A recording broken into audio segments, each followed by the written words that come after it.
Good morning, good afternoon, and good evening. Welcome to New Jersey Satellite Studio, where we show you the flavor of life here in the District of New Jersey.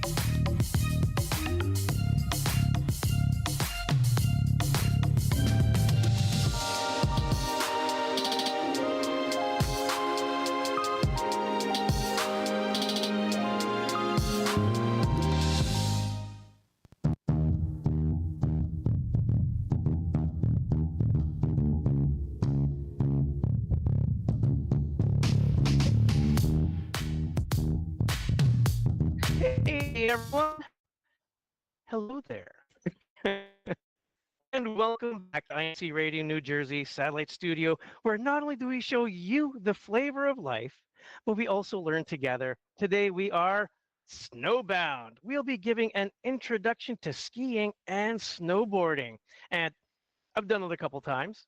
It is a little tricky, and you can only go essentially when it's winter, although there are some places where you can go, so let's enjoy it. Now, I have to defer, since I'm not the snowboarding or skiing expert, to our resident executive mom, physical therapist, and one of our favorite hosts on INCRadio, to Marisol Dagatot, and also we'll also be having Caleb on. So let's get started, snow bunnies. All right, Marisol. Now, how long have you been snowboarding, and how did you get started? So how long have I been skiing? Let me recall. I started skiing, or I learned how to ski when Gabriel was 5 years old, because that was the time where we decided for Gabe to start skiing. So I wanted to learn with Gabriel. So 5 years ago, it's about 9 years now that I have been skiing. And what really got me started was my desire to be able to have fun with Gabriel, because I didn't want to just be a bystander. Like, I didn't want to just stay at the lodge or watch Gabriel and Brian ski down the slope, and I was just, watching them. So I wanted to have fun with them. I wanted to be hands-on with them. So that got me started. All right, and Marisol, some people will say, I'm not good at sports, I'm not athletic. We see people, snowboarding or skiing, and they're doing flips, going down mountains. Do you need to be good or athletic in any sport to start snowboarding or skiing? Do you need to be good at any sports to be able to ski or snowboard? Nope, not at all. If you know me from elementary, high school, or college, you'll know that I don't have any inch of athleticism in me. I never touch a ball, or I never got my hands on any sports. I was a bookworm. So you really don't need to be athletic. I mean, you need to be fit, that I tell you, but you don't need to be athletic, or there's no prerequisite sports to be able to ski or snowboard. You just need to have the determination and the willingness and a no quit attitude to learn how to ski or snowboard. All right, determination, no quit attitude. We've got that attitude. We want to go. What is your advice about what to wear for those just getting started? Because, you have to snowboard or ski when it's cold out. So what's your advice on what to wear, Marisol? So first, let's talk about what to wear. So I usually wear 3 layers. I have the base layer. So that's the layer that's in direct contact with your skin. So choose thermal or warmers that are moisture wicking and breathable. And the next is your mid layer, that will be your insulation layer. So I usually use fleece jackets, so it's not too bulky, but it will keep me warm. Or you can also opt for like down jackets or anything that's insulated jacket. And then the third layer, this is the waterproof and the windproof layer. So make sure that you choose ski pants and ski jackets that are waterproof. You don't want to be it's inevitable to fall when you're skiing or snowboarding, so you don't want to get wet. So you have to make sure that your pants and your jacket are waterproof. Then don't forget to also You need thermal socks. You need like moisture wicking socks so that your feet stay dry, during your skiing or your snowboarding. Then you need mittens. Again, make sure they're insulated and they will keep your hands warm and your fingers warm. And you will also need a ski mask. So a ski mask, I sometimes opt for just this half mask, or you also have the option for a full mask. I usually wear this full face mask if it's really cold, but towards the spring when it's not really that cold anymore, you can do with just half a mask. And most importantly, never go skiing without a helmet. So it is a must to have a helmet to protect your head from any injury, because I know you've seen it all. You've heard it from the news, skiers or snowboarders getting seriously injured because they don't have their helmet on. And also you need the goggles to protect your eyes from the wind, sun glare, or when it's snowing, when you're skiing and it's snowing. All right. Oh, sorry about that.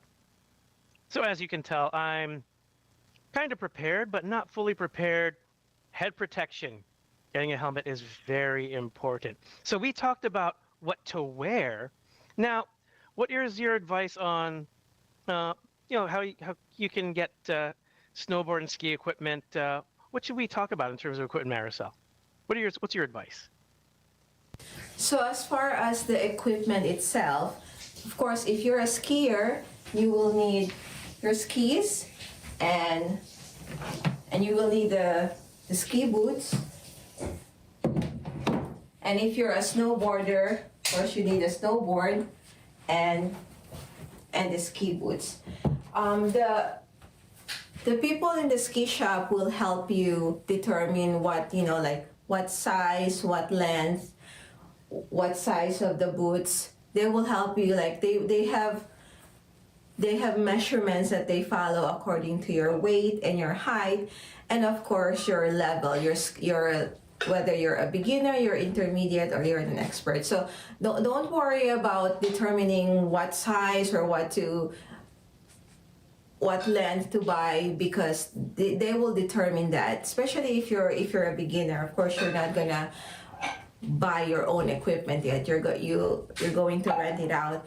And if I were you, if you're really set to doing ski or snowboard, for the full season, I would advise that you go do a seasonal rent, so it's cheaper. You don't want to be renting every time you go to ski, because it can really be expensive. So if you think that you will be skiing maybe 3 or 4 more times during the entire skiing season, it's best that you go out and do a seasonal rent rather than skiing, renting every time, because it is an expensive sport. Yeah, it's an expensive sport. Sometimes that deters some people from going, but there are ways that we can make it work. Now, Maricel, what are your top do's and don'ts for those getting started like me? So do's and don'ts for a beginner, for those of you who wants to start skiing or snowboarding. So let's talk about the do's first. If I were you, I will really take a lesson on skiing and snowboarding, because I remember when I was just learning, I was too stingy to pay for a professional to teach me how to ski. So I had my husband, Brother Brian, to teach me how to ski. And of course, he's not a professional, and he just learned skiing himself. So when he was teaching me, I learned the basics, but I kept falling and falling and falling, up to the point where I'm like, you know what? This is not for me. I can't ski. I'm giving up. But then he convinced me to take at least an hour of lesson with a professional, and so I did.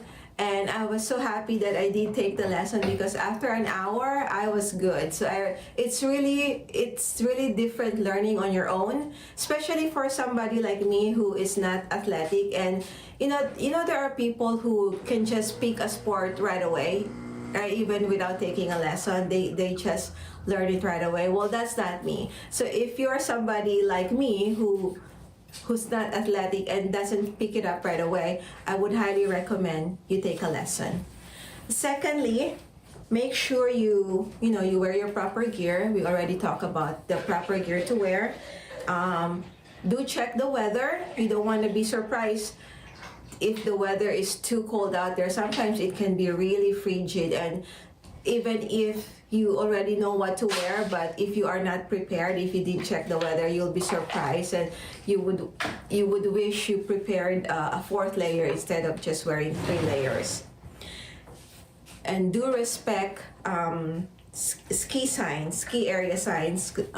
So when you're out there in the mountain, make sure you look for signs. There are signs that says, this trail is closed, or this is a slow zone. So make sure you respect those signs, because they are there for a reason. It's for your own safety and for others' safety as well. Ski with a buddy. It's always fun to ski with someone, and not just fun, but it's more, it's for safety reasons. If something happens to you and you are by yourself, you might end up there in the mountain for a long time before somebody, sees you. So always ski with a buddy. Stay hydrated. Being up there in the cold can make you dehydrated, so make sure you have water with you. Stay hydrated so you avoid fatigue as well. Take breaks. It is really taxing to ski and snowboard, especially if you have big mountain resorts where it will take you like 15 or 20 minutes before you get down the slope. So make sure you take breaks in between. If your legs start to feel tired, or your feet, or you're just overall tired, don't push yourself. Take a break. And be mindful of your surroundings, and just be mindful of other skiers and other snowboarders. Okay, so for the don'ts, of course, don't do the opposite of the do's. And on top of that, there are other don'ts that you should observe, okay? So don't ignore ski signs, like I already told you earlier. Make sure you follow the ski signs to prevent, any danger. And most importantly, don't ski beyond your ability. So if you are if you're a beginner, you should stick with the easy trails. You will see, when you enter the resort, you will see there's a big map, and it will show you what the colors of the trails are. So choose for, the easiest trail if you're a beginner.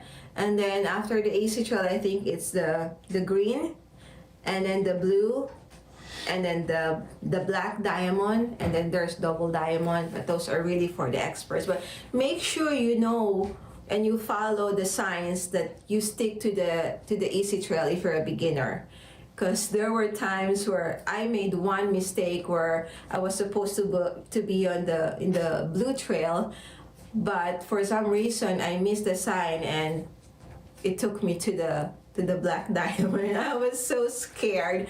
I was like doing like the pizza the whole time, just so I don't fall, because black diamond is really steep. So make sure you follow the trail signs.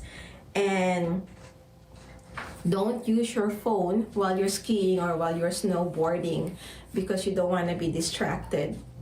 Don't try to take a selfie or record yourself with your phone. If you really want to record yourself, you should have one of those cameras that you can attach to your head or your chest or behind you. Just not your phone, because it's very dangerous. Don't disregard basic safety rules, like you have to yield to another skier or a snowboarder. General rule of thumb, if you're behind a skier, you're the one who should yield, because the skier or the boarder in front of you cannot see who's behind you. So you have to yield. If you're behind a skier or a snowboarder, you always have to yield. I did have a very bad experience where a snowboarder who was just learning how to snowboard was behind me, and we had a collision because he didn't yield. Of course, I couldn't see behind me. So we collided, and I badly hurt my knee, and it took a while before I got back on my feet because I was so scared to ski again because I didn't want that to happen again. So make sure you yield for the person who's in front of you. And don't neglect your equipment. Make sure you check your equipment every year. Make sure that all the buckles and the straps are still working and they're not broken, because you don't want to realize that your equipment is broken when you're up on the slope. Oh wait, sorry, I'm not supposed to take a selfie. Okay. Thanks, Marisol. Those are some really great do's and don'ts. And, Team Live Chat, viewers and listeners, feel free to rewind to get those do's and don'ts. Those are very important. I know I was taking notes. I see a bunch of people in Team Live Chat taking notes. So, yeah, once again, take breaks. Be aware of your physical condition. The times when I went, started going down the mountain, and even just getting on the lift, I could hear the person operating the lift like, you should take a lesson. So that's really important. And once again, we've heard it here in the US. It might be a familiar statement to check yourself before you wreck yourself. So like what Marisol said, check your equipment, make sure that everything's working. And yeah, you're going to fall. But as a quote that I always remember, why do we fall? So we can learn to pick ourselves back up. And speaking of picking it up, someone else in your family, Marisol, picked up also, and we also interviewed him. So we've also interviewed Caleb. Caleb, love you, buddy. High five. Okay. He's also a snowboarder. He's also, if you've seen Marisol's videos, he's just so good. So here's some questions that we asked him. So Caleb, we learned that you started out skiing first. How old were you when you got started? And when did you switch to snowboarding, and which one do you like better? So I started skiing when I was 4 years old. And then I'm pretty sure I transitioned to snowboarding when I was 6. And snowboarding was a lot harder to learn, but once I actually got good at it, it was really fun. And I definitely like snowboarding more. Like hitting tricks, I feel like they're easier if I hit tricks on skiing, and sometimes I see skiers, I'm thinking that looks easier, but it's fun snowboarding because you don't have to really try too hard for stopping or doing all those hard tricks, and you can learn quicker, and it's just more fun in general. Awesome. Sounds good. And Caleb, what do you like about snowboarding the most? What I really like about snowboarding is during when I go on, say it's a green or a blue trail, the long trails, there are side ramps that are really fun to jump on. And on a terrain park, it's like a playground in the winter, like hitting the jumps, getting a ton of air time, staying in the air, it's fun. Hitting those rails, those are really fun as well. And just going around in the snow, and sometimes even falling is fun. But overall, snowboarding is a really fun sport. Awesome. Do you have any tips for kids like you who want to start snowboarding? And if you're too scared to try and go snowboarding, try to stay citizen, then just go for it. It's like any other sport, and it's a lot easier than it looks. And my personal opinion, it's more fun than skiing, so go for it. All right, just go for it. And, speaking of going for it, Marisol and Caleb have prepared a short clip for us to watch about having an idea or what's it like getting on the slope. So let's check it out. So when you're all geared up and ready, once you go to the slopes, you wait in line and wait for the lift. If you notice, Caleb's one foot is off the board. That's how snowboarders are. They don't keep both feet on the board while getting on the lift as compared to skiers. That's when we got off the lift. And here you can see Brian and Gabriel strapping the other foot back on the snowboard. And there you go, you're ready to ski the mountain and have fun. And if you notice in the first part of the clip, we weren't really wearing our ski pants and ski jacket because this was taken in March and the weather was a little warmer, so we didn't need to bundle up that much. And being that we're intermediate level, we rarely fall, so we didn't really need the waterproof pants and jacket anymore. Wow, that looks like so much fun, especially when you get that point of view from when Maricel or Kayla were out there. So that's so cool. Okay, so Maricel, what advice do you have for parents with kids who want to start skiing or snowboarding? So my advice to parents out there with little kids or little children, I would highly recommend you just go there and take your kids, have them take lessons. I'm sure they will have fun, and it's really important that they learn while they're young, you know, because they're fearless and they're small and they're very low to the ground. So if they fall, it's not as painful as if you're an adult.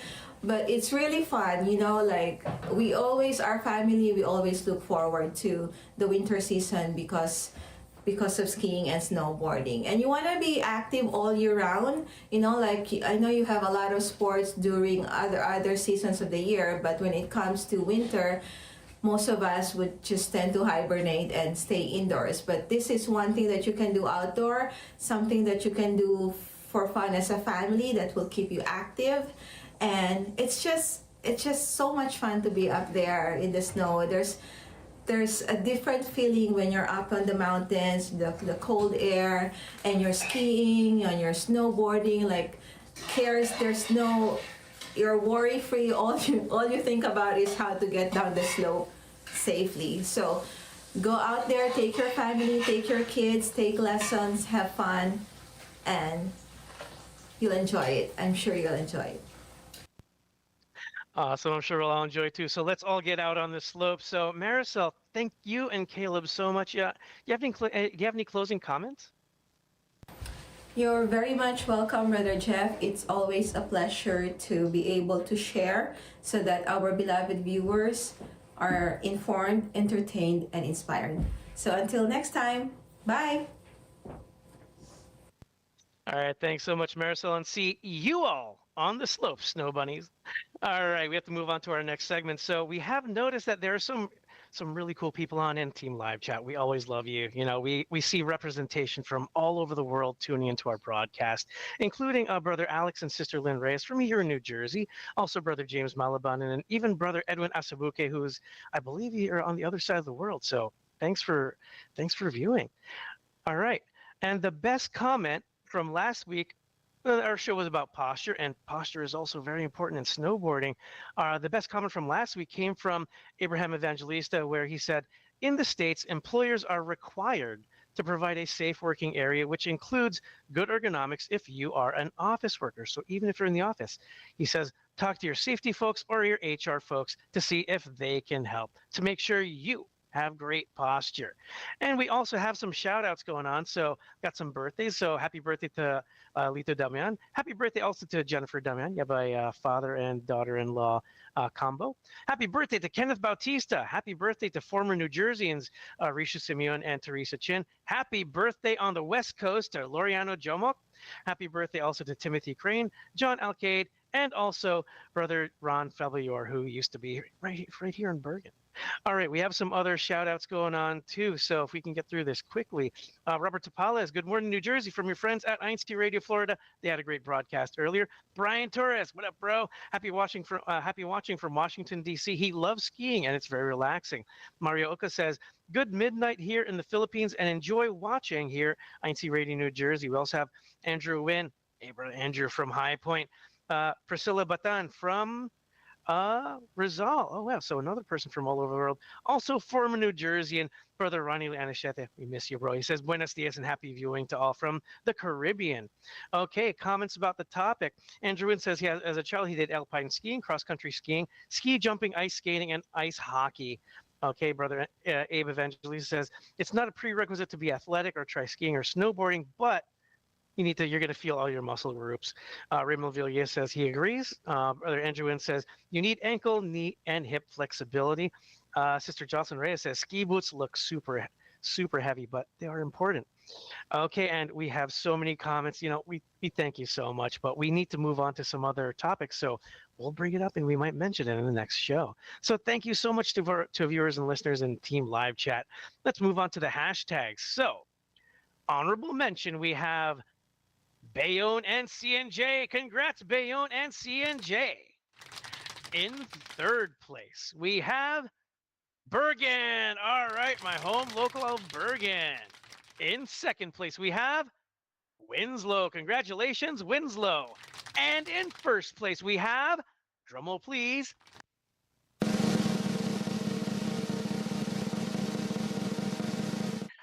Amazing Aston. Congratulations, Aston. You are our hashtag winner from last week. Now, some activities coming up this month. Our CFO meetings will be held by each area, so pay attention to what's happening in your area. And registration is currently closed, but Booklet Formal will be on February 16. That's going to be a lot of fun. I know the team's been working hard on that, so see you there at Booklet Formal. And as usual, please check your local congregation for details on local events and the daily Bible study schedule. And now we have CFO in action. Action, action, action, action. CFO in action. The Christian Brotherhood International, or CBI, in the Church of Christ is a student organization that fosters academic growth, personal development, and above all, spiritual growth of brethren who are currently enrolled in various academic courses. To start off the year, the CBI organization in the District of New Jersey conducted a leadership summit in the local congregation of Bayonne. Students throughout the district gathered at the House of Worship of Bayonne to take part in this said activity. In the summit, those in attendance were able to listen to various seminars and lectures that enhanced their work as a student and, more importantly, their faith as members inside the Church of Christ. After the seminar, brethren were able to participate in socializing along with games and a mini conference in which those in attendance were able to share ideas of future activities for the CBI organization. Activities such as CBI Leadership Summit continue to help unite the CBI officers and students as they face a new year in their studies. Led by District Minister Brother Alex Reyes, the CBI members in the District of New Jersey continue to be united in all the activities launched by the church administration. This was our CFO in action in the past week. From the District of New Jersey, this is Sister Marisol Dagato. We'll have more on the CFO in action next week. See ya! And see you there at future activities. You know what? The show goes so fast. So before we go, we'd like to thank our church administration for their continued support to INCRadio and allowing us to have this show where we can stay connected and learn together and maybe even be on the slopes together.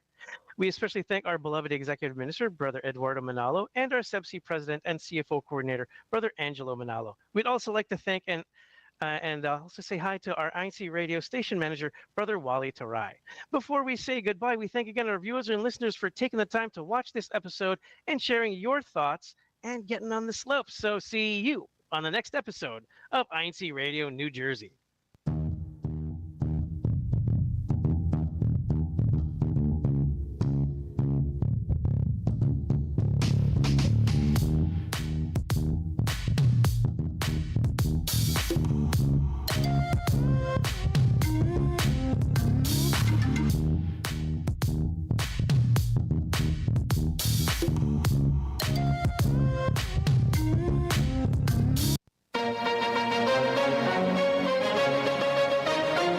This is INCRadio, DCEM 954, the voice of truth, the official radio station of the Church of Christ or Iglesia ni Cristo.